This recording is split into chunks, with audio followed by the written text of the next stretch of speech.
Welcome to the Leaders of B2B podcast, a weekly show where we bring you interviews and in the weeds expertise with today's B2B experts and thought leaders.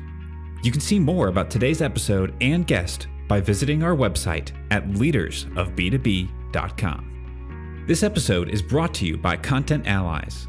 We help B2B companies launch revenue-generating podcasts. We schedule interviews between you and your ideal prospects and strategic partners.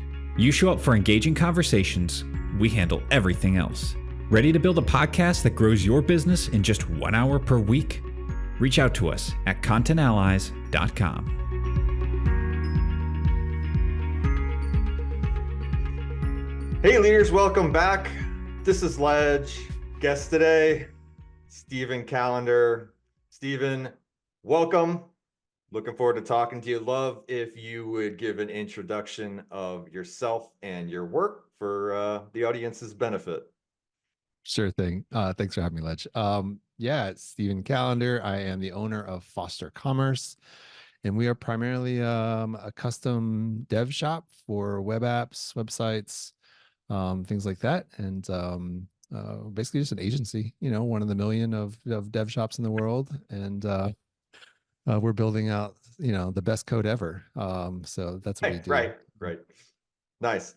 I mean, you've been in the game for quite a while. So, there is there's a lot of agencies, but I know because you and I've had conversations about, approaches and differentiation there from the way you execute work. And, that there's a lot of gab online, always has been, about different ways to approach software, and you seem to have developed one that actually works. So I was interested in that for the product developer and sort of tech side of our audience. Let's start there with engineering, because I think that's much talked about, not much understood.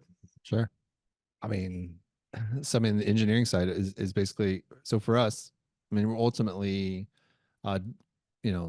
creating deliverables, right? Writing code to meet certain business needs, right? And so as a service agency for us, since we're not a product team, right? I think for us, there's a difference of being a product team versus being an engineering team for as an agency, where we have a bunch of clients with their products that we're working on. And so that is a kind of a distinction. But on that side, we're ultimately all doing the same thing. We're all pushing code, writing code, hoping it works, right? Finding ways of QAing it, and meeting, once we deliver it, to see if it actually met the need, that whatever was requested, whether it's stakeholders, higher ups, C-suite people, or marketing team, or just somebody from the client side that had a request. Right. And the management of an engineering team is sort of like one of your favorite things. You talk about that, like last time that we've talked, is what is that? How is it different than managing anybody? It's outcome based, it's deliverable based. Now, I'm saying this a little tongue in cheek because I have managed, product and engineering teams, sure. And I know, in fact, it's not the same. But, for folks out there that are leaders and managers, it might be helpful to think about what's different with this type of team and this type of deliverable. Yeah. So the thing for us is, the deliverables for us they're really concrete, right? So you can write code, you can push it, and you can ship it. And there's very tangible, even though it's code, it's a very tangible kind of production of something that gets done. And so there are clear goals in that. So the way for us, like, that kind of works out is, we have very clear specs then, right? So like the way we kind of work, and the way I think that a lot of people can work in managing engineers applies for a lot of places. It's kind of like, well, what's your goal? What are you working on? And you can start big. Like, you can say, hey, we're building a website. And you're like, that's a possibly 1 year long project, or a 6 month long project. People in any work can have those types of things. You can have a goal. It's like, hey, our goal is to build out, this building. I don't know, right? That's going to take amount of time. In order to actually get to your end date and the thing that you want, the thing that we do really well is start breaking that work down into smaller chunks. And so and because those things are measurable, we can start breaking them out even smaller and smaller and smaller. So for us, my team only works on tasks that are no more than 8 hours at a time. So for us, as we have these huge projects that we're doing, they all get broken down into smaller and smaller units, ultimately to where um, there are tasks that are less than 8 hours that will be accomplished. And so there's a lot of like splitting things up, breaking things down. And in that becomes the risk mitigation of like thinking deeply about, okay, how are we going to do this? What's the implementation method?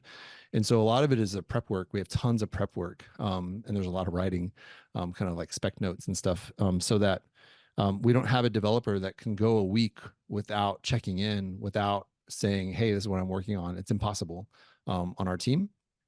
And so I think that's where the benefit is, like for us, and like at least how I would say to manage anyone. What's happened, it's funny, is I've done this with like engineers. Like with engineers, we just learn to like break things down so that we communicate often. And now I have other team members who aren't engineers, marketing team members, account managers. And I've learned that we apply the same process for them. It's just, let's set the same rules for all this stuff. And even recently, I've been implementing the same idea for our marketing director, and even at director level. And there's like the benefit of it, of getting more work done, is pretty powerful. So, I mean, yeah. What's that discipline like? What comes to my head is, and I probably do this, right? I mean, I get things done. So, I mean, I Yeah. probably take big things and break them into little things. But I'm trying to think, like, when you look at it that procedurally, how do you know where to cut big things into little things? Like, it was like, where are the dotted lines with the little scissor picture? And then how do you know what is an 8 hour versus not, other than just how kind of like having that experience? And it might Yeah. just be like, well, you need experience, so that's why you should hire us, because we've been around a long time. So Yeah. Yeah. Yeah. I mean, well, obviously experience will help you get better at estimating those things whenever you break it down. But ultimately, you don't have to plan too far ahead. So I think that's the main thing too, is like, um it, you only have to, it's kind of agile in that sense. Like we're not capital A agile in how we work, but we're in the sense of figure out where you are today, plan on your next move, and then as you make progress, as you get further down, then you have a better vision. As you come over the hill, you can start to see more and more, and you can only plan for what you can see. So like further down the road is really vague still, gets bigger and bigger and kind of wider. And only as you get closer do you start to break things down, at that point, unless you've done the thing a million times, you can say, oh, it's already broken down for 3 months down the road. When we get there, we already have it broken down because we've done this before. But if it's new, if it's something you're not familiar with, and that happens for us all the time, is we just say, well, okay, what's your first step? So when I give an assignment to somebody that's a bit larger, um, let's say, hey, we've got this new maps feature that's going to be interactive and show all these things, and I give it to a developer. The first thing we give them is the specs. Here's the design for it. Here's the outcome. Here's the interactions, all that good stuff, right? Their first job is to go in and then write their implementation method, like their plan, break it down. Like when you look at this, what is going to be your approach? How are you going to tackle this? Share that with us, share that with the team. And it forces them to kind of think through it. And then, so there's some level of like, okay, I'm going to do first one step, second step, third step. But there might be a point where they say, I don't know what I'm going to be able to do past that, because I want to see what feedback I get in my code, like in my own process, interacting with the code and what I'm trying to do. Then I'll be able to determine at that point. And that's fine. Just as long as whenever you get to that point, like you have a plan and you can just say, all right, I'll stop in and check in at 4 hours, 8 hours, and kind of know from there. So I don't know if that really answers your question, but that's how our approach is, right? right. Is to, you have to know something for the immediate. If you don't, then you probably need more clarity before you start diving into it. Sort of like plan to the level of, high fidelity visibility that you have. Yeah. But what I think is different there than what I've experienced, that, or at least like, it's just the discipline of, you will be writing this down and you will be spending X number of hours on planning. Yeah. And I've been in enough environments where no planning happens and everybody's just firing away. And, Uh-huh. and so I think you're institutionalizing, like it's not ready, fire, aim. It's Right. sort of like, wait, we hired you because you're smart, use your brain and be able to communicate how you are going to address this problem, and then have a feedback loop with the other smart people in the room. Yeah. Someone really smart, I think, once shared on LinkedIn that wait, slow is smooth and smooth Slow is is fast. smooth, smooth is fast. Yep, I, yep, I, yep. I don't remember who that was, but Well, might have been I you. am a big fan of that. I may have one Just time written joking. that, but I did not by any means invent it. But yes, I flagged that, on somebody else's post just the other day. I actually, of course, because I'm a big dork, I had to go figure out where did this come from, and apparently it dates to, they're not exactly sure who the first person was to say it, but it's popular with the Navy SEALs. So Oh wow, yeah. I mean, that's exactly our approach, right? Is slow down, make sure that your road ahead is smooth, that you kind of know what you're getting into a bit, like plan that out, and then as soon as you have the plan, it's going to be easier to move forward. Because if you're just fumbling, I mean, I've had these experiences. I mean, I've learned these from hardships. I mean, my first major issue, right, was hired a developer, gave him a project, and said, "Hey, here's what you're doing." And then I check in. I'm like, "Hey, how's it going?" oh, Right? it's great, man. Good, Going going great. good. Yeah, We'll going good. I'm totally like, be done. cool. Still gonna meet our deadline. Yeah, it sounds good. 2 months Absolutely. later, I'm like, hey, it's time to show up and do this thing. And shows up, shows me what he has, and I'm just like, this is all wrong. Like, absolutely all of this is all wrong, and we cannot use this. So I had to, let him go, and then we had to rewrite it and do it all. And I was like, I cannot afford to ever do that again. So you actually only did that once? I mean, most people do that a lot of times. So. Yeah, I mean, I think I've done it now where it's like, oh, we lost a week, because then Right. I learned, I think, oh, let me check in once a week or make a force a thing, and do a Yeah. check in on a week. And then now it's daily. We have daily, what I call self reports. So our team does a lot of mini self reports because the thing I don't want to do is constantly check in with them. Hey, how's this going? Hey, how's this going? Because it interrupts them. You never know when it's going to happen. It feels like, big brother kind of watching. And it just feels unnecessary. Like, I want the information available at the moment I need it without interrupting them. And Right. so what we have are just regular, daily and weekly level self reports. Mhm. So a developer says, I'm working on this thing. Here's how it's going. Um, and they have their own pattern for that we've set up. We've institutionalized and we have these process for that. So I rarely ever have to go in and say, hey, how's this going? Because I know how it's going. I can just look at their notes that they have to fill in. Yeah, it speaks to respect and like for your leadership, because there are a lot of organizations that have quote unquote standards. You will follow this, except then nobody does, and then there's no consequence for not doing it that way, and so it becomes the standard that is really just the analog for the dusty SOP that's on the shelf in the old binder. And so like, how'd you get there? Because I mean, you're really talking about building a culture of self-reporting, discipline, and ownership. Yeah. Um, it was hard to get there. I'm kind of a people pleaser. I don't like to force people to do things. I want people to kind of want to be around. And so I was very hesitant to like be the boss. And so I think for me, how we got there was just one, I realized like when things go wrong, it impacts me and my family. And this is my business, this is my income, this is my future. I'm like, no one's gonna mess with my family. So if you want to work here, like these are expectations. And so there's a part of it is just like it there, but uh, that I started just being okay to be the boss, and just saying this is a requirement, and not backing down from that. I think that's part of it is just my own emotional attachment to that of being okay with saying this is the demand. I think the other piece of that is just sharing the reasons why. So like, I'm not doing this because I want to hover. I want to do it so I don't have to hover. I'm not doing it because I don't trust you. I don't really trust anyone, but like, you're not special in that. Like, it's not like I don't trust you because you. I just don't trust humans to like always be disciplined, right? So Amen to that, man. Yeah, so yeah. It's just like, it doesn't matter who you are or what your neurotype is that you come with. Like we've kind of built a system that like, if even if you're just a self-disciplined go-getter and you're going to get things done, you'll love it because then you now know that your work is being seen and you have clear directions, which I think that's what people want. They want clear directions. They want to know when they're doing a good job.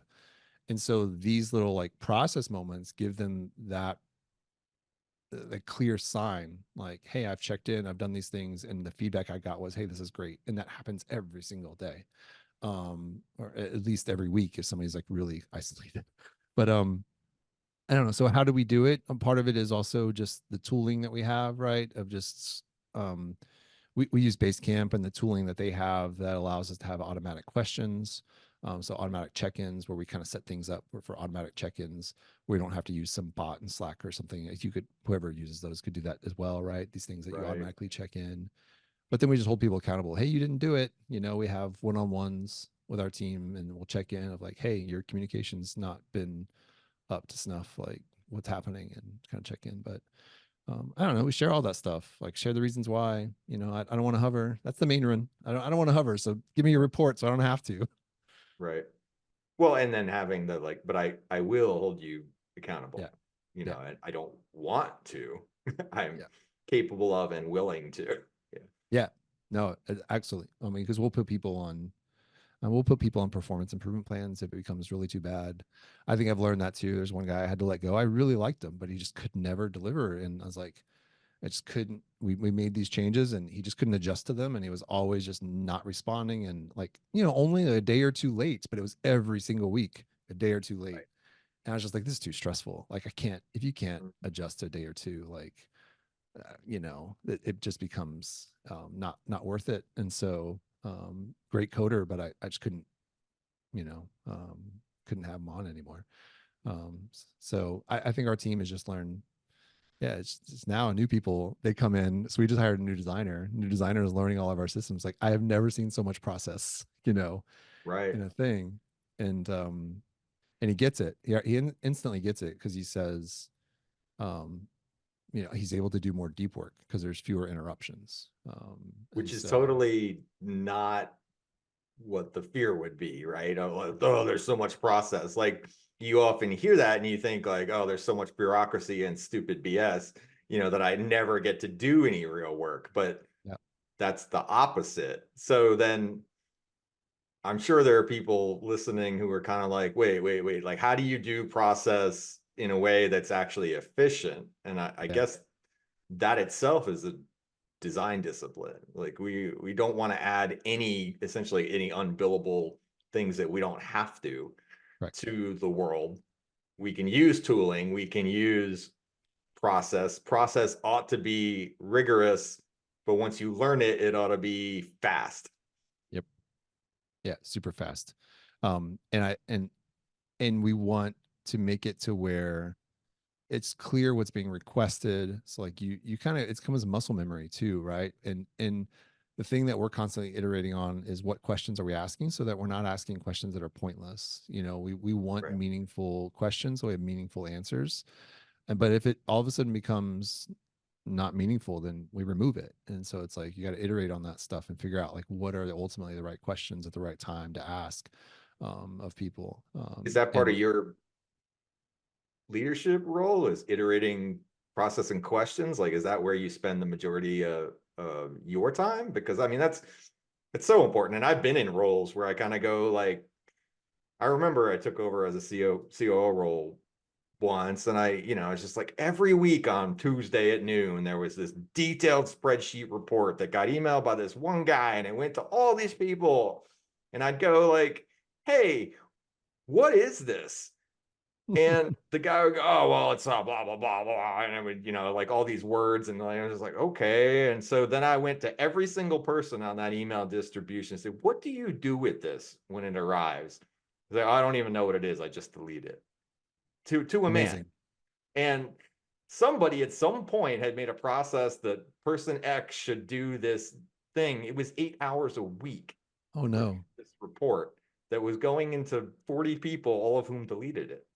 And no one had taken the time to just one time take the work and ask that question, what the hell is this? And is it valuable? Yeah, that wouldn't happen with us. Right. Well, it But only so I think happens once, I'll tell you that, man. that's good. Yeah, that's good. I mean, so some of my time, a lot of my time is spent. I mean, not so much anymore because we've established it. We kind of have a pretty good flow right now, at least with our dev team. I think I'm learning how to apply it with our design team because we're moving more into design. So there's some differences in design. That the work is a not so linear. With coding, you can kind of go from task one to task two to task three. You can kind of go from top to bottom. In design, like a designer may get exhausted working on a certain thing that, it's going to be a bigger project. So then I'm still learning all this of like, okay, well, what are the right check-in moments? What are the things I need to know? What are the things that we need to set up so they can do, uninterrupted deep work as often as possible? Wow. And so, I'd imagine the um, same thing for marketing. Like yep. marketing would be like, I mean, any strategy and creative work, you just get abused if you keep looking at it and you don't give your space between, if you don't sleep on it, like you're not going to wake up and go, oh, I just figured something out because my brain digested that, which could certainly happen in solving, some kind of algorithmic challenge, but that's your planning stage. Like you can make it in that more sort of pre-planned type of approach where, if inspiration needs to strike for Mhm. design, or I need to go look at mood boards and like reprogram my brain or take a walk, like it's a weird thing for more strategic sort of fluffy work, which is probably why engineers go, designers aren't real work, but so, It is it's very different because I'm a developer by freelance trade. Like, not my training is in marriage and family counseling and not in code. So I come with, yeah, that, but like designers, that part still doesn't make sense. I'm really relying on designers to like tell me like, what is your experience? Because I want to make sure, for me to get the best work out of you, I need to not interrupt you. And so that's a discipline on me. Like, I think it's really important for managers to make sure to check themselves. So like, you cannot keep interrupting your team and then expect good work. It's just not, it's not okay, at least for that type of work in my mind. So managers interrupt us all day long. I mean, that's what we want. It's like, check in with us, tell us, like, I don't care, you know. that's how we justify our value. So, Exactly. Yeah, let me sign off on stuff all day we long. don't work, we manage. It's totally different. Yeah, I'm just doing it's just approvals all day long. Yep, that's good. Nope, that's not good. But no, we're setting up a lot of operations stuff. So like, that's what I want. Is I want it to be a system that people are clear on what they're working on. There's a there's a discipline in the systems that then says, you are allowed to focus on these few things at a time so that you're not distracted by shiny things or by a false urgency of new things that come in. So we set plans and we put them in writing. Here is your plan for the week. We only do weekly plans too. We don't do anything beyond weekly plans. So every week we create a new plan for every single person. And they know this is my priority. If something urgent comes up midweek, then we can kind of know like, all right, who's the best person to interrupt, for this thing. And that's what we're starting to do with our our marketing director. She's kind of asked for that, like, because she's doing a lot, she does a lot, she's all over the place in a lot of things, and I want to give her a peace of mind that just is like, you can focus on fewer things, and so that you can have a deeper dive into them, and then I'm giving you permission to then ignore everything else, and like, we'll just chip away at this stuff, like, over time, Yeah, and just be a little bit more patient with it. there's a you know unlimited literature in psychology and neuroscience around like we are not built and cannot multitask. Yeah, And deep work is the only work. We just all fool ourselves into the massive, massive cost of switching, and it's exhausting. And you also do a crappy job at, most of the things. Now, some jobs are just built that way. yeah, Like my world is I spend a lot of time on sales calls, and guess what? Each time you do it, it's another interruption and it's expensive. And by the end of the day, my eyes are falling out. But, I think that productive output based work that isn't, essentially like performance based it's necessary. And we all do such a bad job of, yeah. Slack reminders and 50,000 windows open, and it's like I want a thing where it's like it sends me an electric shock every time I open a Chrome tab or something, like, I mean, I miss the discipline. I love coding. I think it was like some of my favorite years. I miss the idea that you can end up with something. Yeah. Like, I have a tangible result, it, I don't even know if to say this anymore. It compiles, and Yeah. it doesn't Yeah. there. For all I know, things have moved beyond that. But We're still compiling. yeah, okay, good. Yeah, I feel better now. But yeah, like just actually having some output that you can, sort of hang your hat on. That's why I like working outside. I moved that pile of rocks from this side of the yard to that side. I mean, I can see it, and it is a pile of rocks. I didn't need to make a garden out of it. I moved rocks, and they are physically in a different place, and that's very satisfying to me. So Yeah, absolutely. I love it. No, I agree. And that's what our team wants, right? So like anybody else who has team that are doing that, that's what they want. They want to be productive, and they want to be able to just focus on doing the thing that they enjoy, and doing as much of it as possible. And I think the benefit for companies, even if you have product teams, is to let them do that. So I think on product teams it's easier, but I know a lot of people on product teams still go to meetings and they have a bunch of stuff and they're interrupted, and and so I mean I would just encourage people to like stop all that.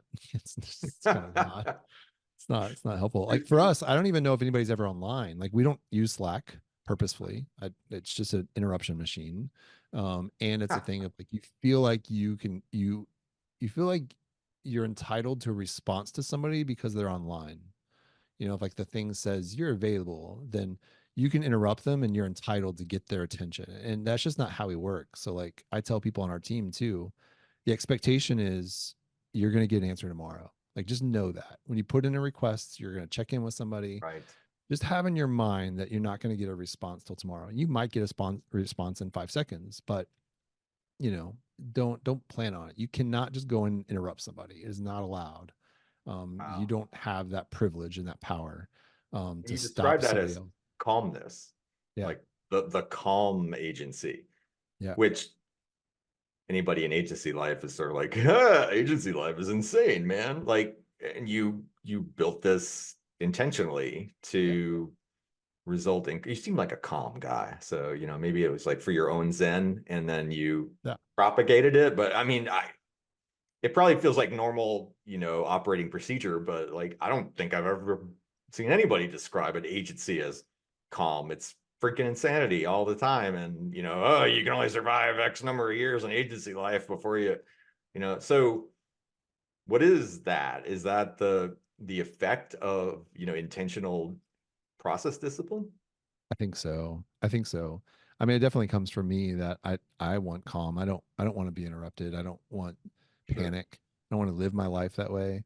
And nobody else does either. But also I think from that same thing I said earlier, like I don't like to impose on people. And Mm. so I don't want to interrupt. And so like I realized early on when things were chaotic, then I would just do it because I didn't want to interrupt them. And so let me set up systems where I don't have to be the one who does it, but also we don't have to panic about it. So obviously some of it comes with if you just do good work and coding, Yeah. like then you won't have as many bugs appear, so you won't have the urgency that it comes up. So part of it is just do good quality from the beginning. How do you get good quality? Don't interrupt people, let them do their stuff.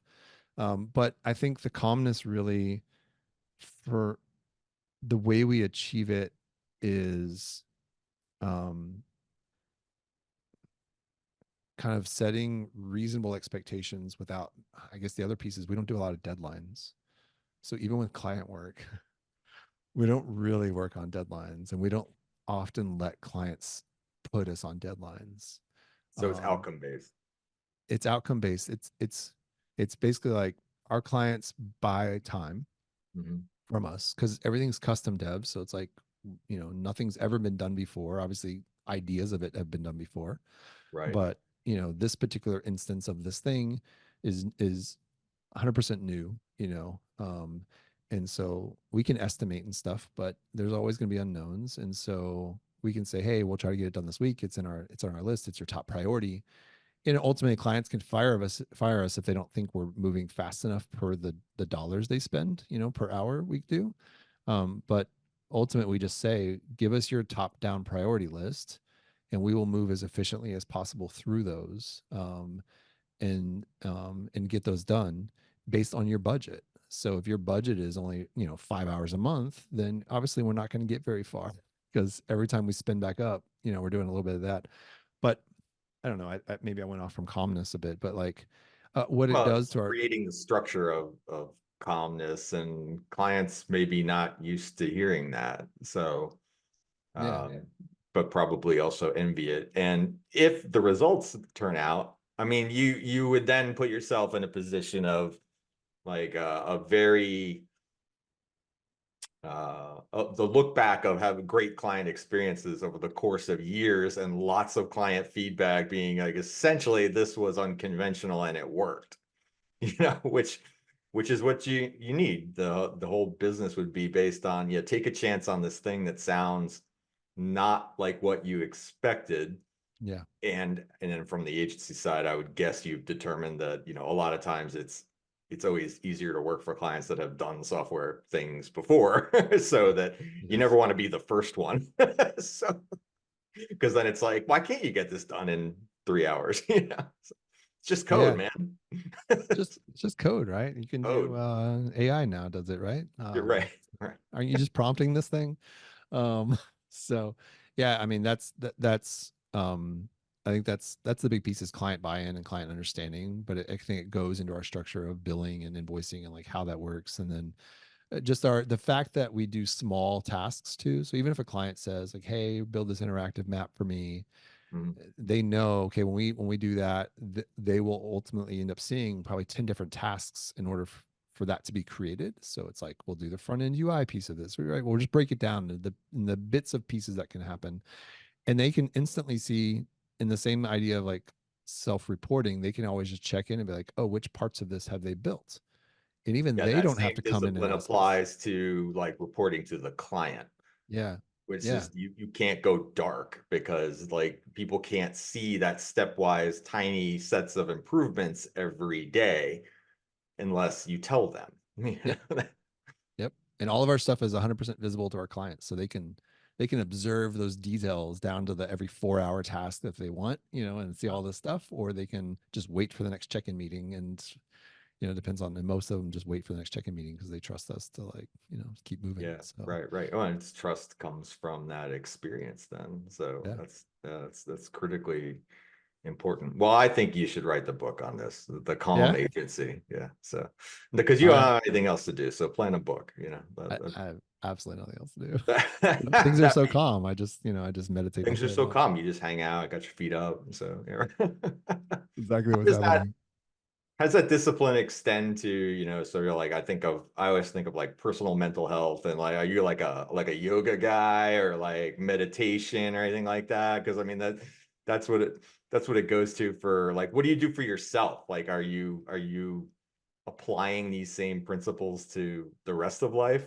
I wish. I think the honest answer is I'm not normally. I know you say I seem calm and stuff, like, but no, I get worked up. Like I get anxious to, like, do the right thing, and I kind of get hyper focused on some stuff. But like, I think where I built out for my team is I wanted to protect them from me and my worst Oh, impulses, interesting. Yeah. right? So I think that's a lot of management too, is like managers just have to protect their team from themselves, and their worst impulses. And so I didn't want my worst days to impact my team. And so I think that's also another reason why I built things that way. So I don't think I'm personally always just chill. I mean, I do think like I can chill, but no, I'm not like meditating and Not like a Zen master. Yeah, it's just no, not at all. I Not just at play one all. I on like to Zoom. go slow. I do like to go slow, and Yeah. my wife will tell me that when I'm, cleaning things or something, like, why does it take so long to clean this? But generally, no, I like to go slow. And Because slow is smooth and smooth is fast, honey. So yeah. there we go. That probably goes great. Exactly. No, she's much more talented and smarter than I am. I get a lot of lessons from her, actually. So she's a principal at a school, and Oh, she just kicks butt. So it's so phenomenal. Her team's bigger, and I learn lessons from how to run a team from yeah. what she Yeah, no does. doubt. So Oh man, you wanna see chaos. Yeah, like agency got nothing on academia. So exactly, yeah, exactly. right. I bet she runs a tight ship. She does. Yeah, she really does. Yeah. You're in detention. Yeah. She's got KN1, so I don't think that happens too often. But if it was older, that would probably be a thing for sure. Put the kids on PIPs. Oh my gosh. That's a book. Yeah. Right. Performance improvement for children. Yeah. Yeah. Yeah. But no, I All think I was just gonna say, like, I think a lot of people want to figure out how to do remote work too, because it's always happening, right? So like if you can figure out, because the thing you can't do in remote work to kind of carry on the theme of calmness and like systems is in remote work you can't always meet. Like you have to figure out a way of how to do things async. And so, and you can't always check in with the person at the moment you want to check in, because by the time you're going to check in, it's going to be a time zone later the next day and all that stuff. So it's like, create, if you want a global team, or if you have a global team and you need to figure out ways for like people to still, work without being blocked, having bottlenecks in their work, waiting for that stuff, then you've got to give ways of like that self-reporting process, the ways of working smaller, so that when there are blockages, it's a small block versus a big block. So that's kind of the thing that like a mantra for us is like work small, deploy often, in that bit. And so I think that's kind of agile. Like, I don't know, but we do it well, for everything. It's like, I mean, it's just agile is what, an attempt to distill best practices into some model that at least a few people agree on, so exactly, exactly, my standard is always better than your standard. So exactly. But I think the benefit is for people that do remote work, whether you're in different time zones or not, like the fact that like, you know, um, I think there's a tendency in remote work to want to um, micromanage a bit more, yeah, right. because you don't have that trust of the team, and stuff. And I think, but I'll be honest. I think, and I get this from the book. It's okay to be the boss. So there's a book called "It's Okay to Be the Boss" that really changed my view, and I kind of reference it, and I just say that that's something, a lesson I learned was it's okay to be the boss. But in that book, he talks about um, micromanaging as less of an issue than undermanagement. um and he kind of explains why, and I believe it, and that's something it's impacted me, is like not under managing. Right. Because if you give people too much of a leash, then you have that 2 month story that I have of like a developer who worked for 2 months and then wasted 2 months and 2 months of money, and then actually the next 2 months to get it right. And so under management causes a lot more problems, but there's a way to do management that still doesn't cross into micromanagement. So it's like finding that balance of like that in between of like what is just Right. good, healthy management. So you're not getting screwed as a manager of under managing and then getting the wrong deliverables and people who are just kind of, not really being disciplined, and you're paying for their 8 hours of their day. You want the best of their 8 hours, and then let them go live their life, and not work more than that. But you also don't want to go the opposite of then like, well, show me everything that you're doing and explain it, micromanaging. So I think that's Right. where I'm Right. trying to pursue, is that middle, just what is just healthy management. Right, right. That balance of constant feedback. And I imagine those processes just iterate based on like, you talked about, Basecamp or, reporting tools or whatever it is, like there are new things that come out. And, ultimately all of us are going to be able to exploit AI for actually useful things. I mean, no, it's not going to replace, but in fact, we will be able to execute stuff faster. So you have to pay attention to that, changing paradigm. Like I can produce better outputs if I use those tools correctly and faster, but I can do it without sacrificing, and then I can allow deeper work, for example. So there are really good ways to think about that. Do you carve out time as the leader to just explore the state of the art, because you have to upgrade processes as you go, or you end up with like, a strict process to have the, I don't know, the elevator operator, where you don't need it anymore. There's a button, you just push it. So, Yeah, and that's a good question. No, I don't know that I do. I honestly don't even know how other agencies run. So like even I don't know if there's learnings from other agencies. Honestly, I felt like when I used to listen to a lot of gurus to get advice on like how to do things, and those were the worst moments of my life. So mostly because you start to doubt yourself, yeah, right? And so it's like you listen to them and you're like, oh, I should do it this way. And like, oh, I turned them all off and I was like, forget this. I'm just going to do the way I work, and it got better. Um, so I have a tendency to actually start ignoring people. So I don't really listen to a lot of what's out there. And now I have my, our marketing director, she listens to what's happening out there, and our head of engineering, stays more attuned to kind of new things are coming. But also we kind of have a philosophy of like, we have pioneers in our engineering side that like to kind of be on the bleeding edge of things. But for clients, it's not wise to always be on the bleeding edge, because if you deliver something bleeding edge, the next year it dies and they're like, what did you do? Like, well, right. sorry, it was Well, fun I'm for sorry that us. framework no longer exists and has been deprecated, and Yeah. that's your fault for choosing a Yeah. thing that, or at the very least, it's going to be perceived as your fault. Yeah. It's just a question of, and also not like, oh, we wrote your thing in something that's so old that it's no longer supportable. So yeah, it's all about that balance.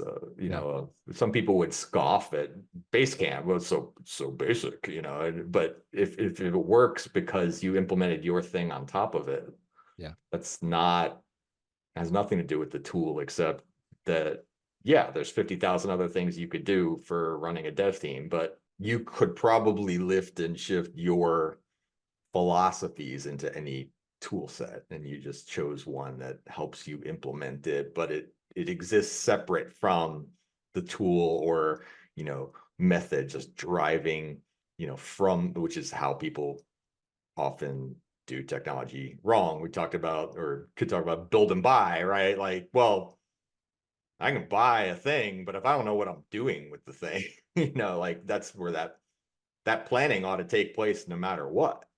Yeah. So does that Yeah. all happen? Do you have to train clients to plan? Oh yeah. Yeah, absolutely. So we've trained our team to train clients in the sense of like we try to slow things down on purpose. Yeah. And so like we get a request in, and for us it kind of makes sense, but not really. It's not enough to move on, right? Hey, we need this new, widget for our site, and we need to do this thing. Like, okay. Um, then we have a bunch of questions to then to help slow them down, and so we have to kind of train them to like help us think through before we start coding on anything, before we start designing anything. Help us really think through like what is happening, and like in solving through that stuff. So I think a lot of the ones that have been with us for a long time have figured it out, and they now provide a lot more, better specs Yeah. at the request. It's fine when there's new projects. When there's new projects and you have a really good person leading that project, they come with all sorts of docs and they're ready. They're like, here's our full spec sheet, here's our thing, we've got it all written out and then stuff. What happens is then after you get past that first phase, and now you're kind of in the winging it moment of like, hey, we have this new pain point. Is then how do you get them to slow down to say, oh, we still need a good spec on this, like, and so yeah, we train our clients, I think, just by the way we interact with them, the questions we ask, um, to really flesh things out. Our first company standard, I know there's a lot of like values and stuff that companies have, but like we have company standards and purposely not values, because then it's easy to argue values, but it's hard to argue standards. Standards are just behaviors that are expected. Um, Like and that. so our first company standard is listen twice. And it's really that core idea of like somebody comes and has a request, and then our team is kind of just trained to like, well, let me make sure I heard you, and then I have questions because now I'm not sure what it means for this. If we make that change, then it will impact this. Have you thought about that? What change you want it to go there? We start pushing back, essentially revealing how we're thinking about it, and it can slow things down on purpose so that we build the right thing, and it's not just this Yeah. hurried process of like, oh, we need this new page, but you don't realize it's gonna mess up all the other ones, So clients are buying hours of dev. Are they buying hours of strategy also? That's a great Or, question. Yeah, you know, I kind of. mean, like, where's all that time get accounted for? Or do you build that in on the backside? Like, well, because you bought dev, you're going to get the disciplines of It that strategy work being done well. yeah.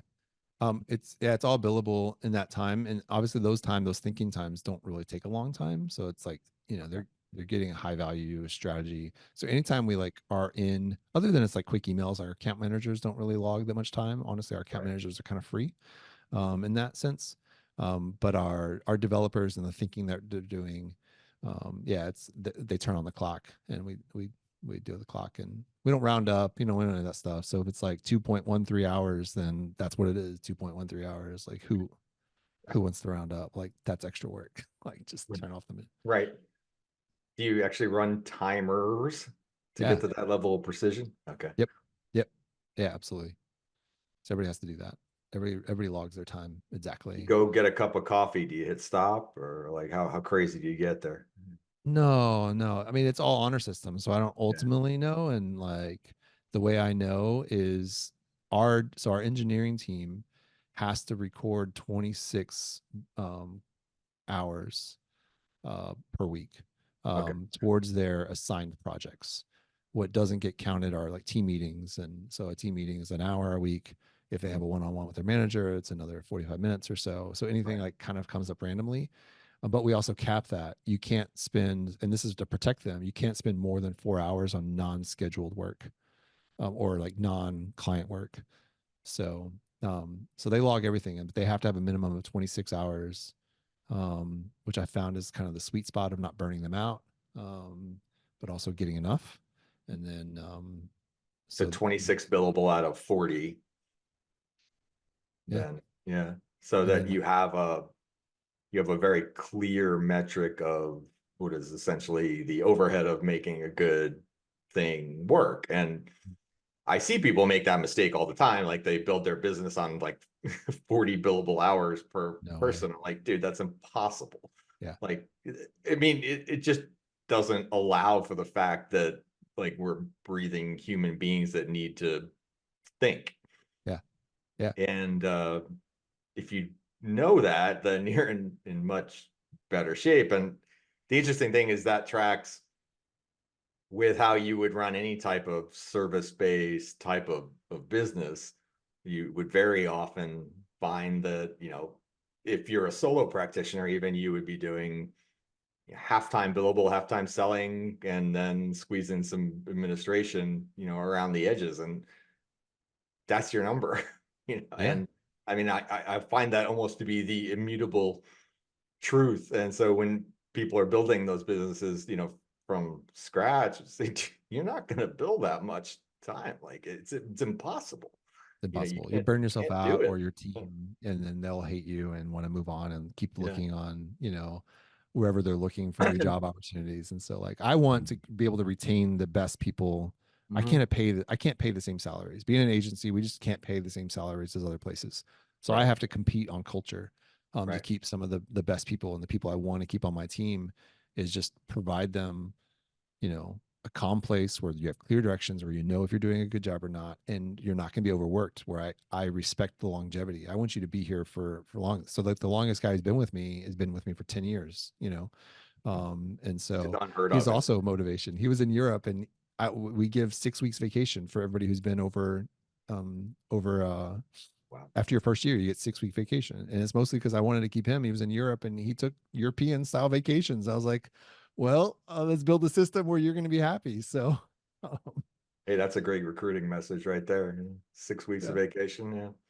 And you're right. Like have clients in Europe and just like, yeah, I'm taking off the whole summer. Peace out.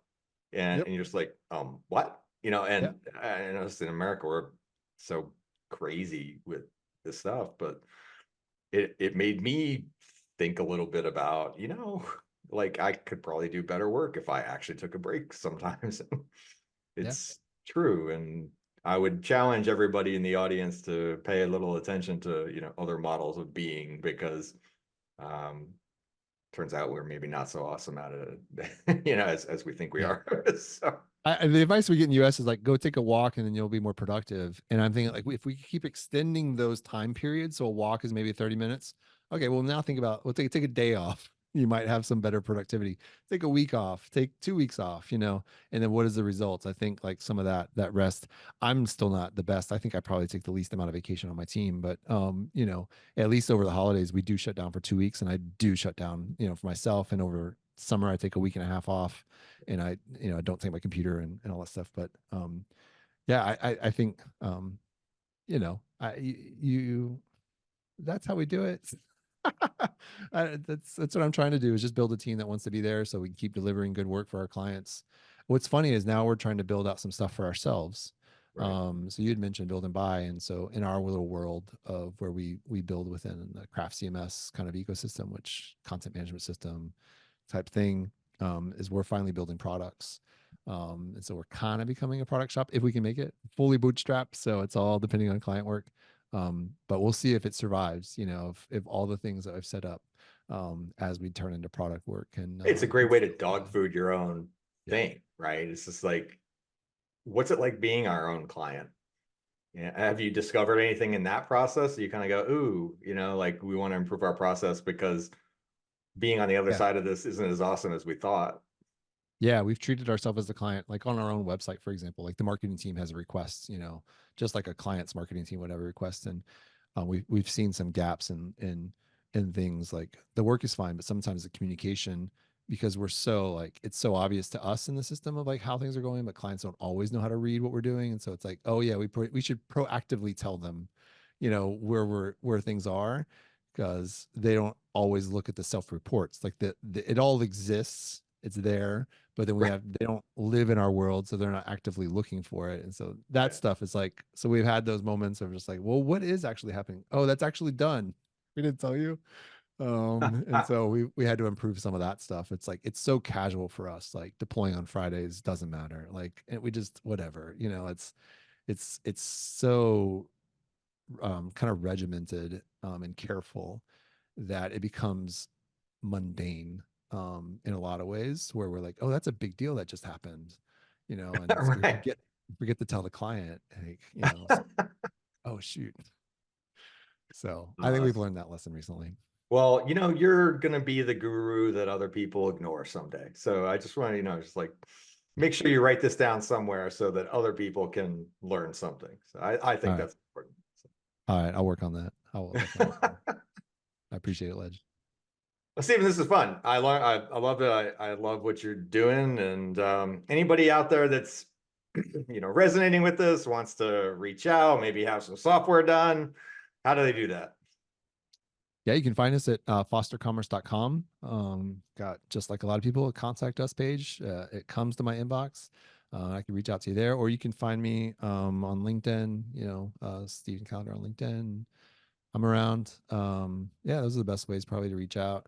And yeah, we'll build your next website. So, if you're frustrated, if you're worn down and frustrated with your website, then just hit us up and we'll unlock you. We'll free you up so that you have an awesome website for the next 8 to 10 years. And you will feel calm. Yeah. Yeah. You'll learn the calmness of execution. Exactly. Well, fantastic, man. Thanks for hanging out. This was great. I love it. I'm challenging some of my own thinking now. So you've done well, sir. Excellent. Hey, thanks for having me. Talk soon.